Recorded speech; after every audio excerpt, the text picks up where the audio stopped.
যদি কারোর মাথার চুল পেকে যায়, সেটা যদি তুলে ফেলা হয়, পাকা চুল তুললে ওই জায়গায় অনেক সময় ইনফেকশন হতে পারে, ক্যান্সার পর্যন্ত হতে পারে, আরো অনেক ব্যাধি পর্যন্ত হতে পারে।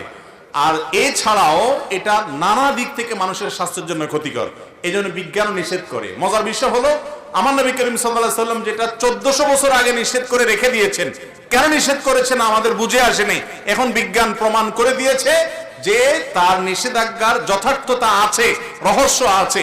এখান থেকে বোঝা গেল কোরআন হাদিসে কোনো কিছু যদি আদেশ করে, কোনো কিছু যদি নিষেধ করে, আমাদের বুঝে আসুক আর না আসুক, সেটা মানার মধ্যেই কল্যাণ, আর না মানার মধ্যে অকল্যাণ। অতএব মাথার চুল যদি পেকে যায় তো সেগুলো তোলা এটা ভালো না, স্বাস্থ্যের জন্য ক্ষতিকর, প্রমাণিত। নবী করিম সাল্লাল্লাহু আলাইহি ওয়াসাল্লামের হাদিসেও সেটা নিষিদ্ধ। মায়ের আগে ছেলে মারা যাওয়ায় ছেলের সম্পত্তির কিছু অংশের মালিক মা হয়েছেন, প্রচলিত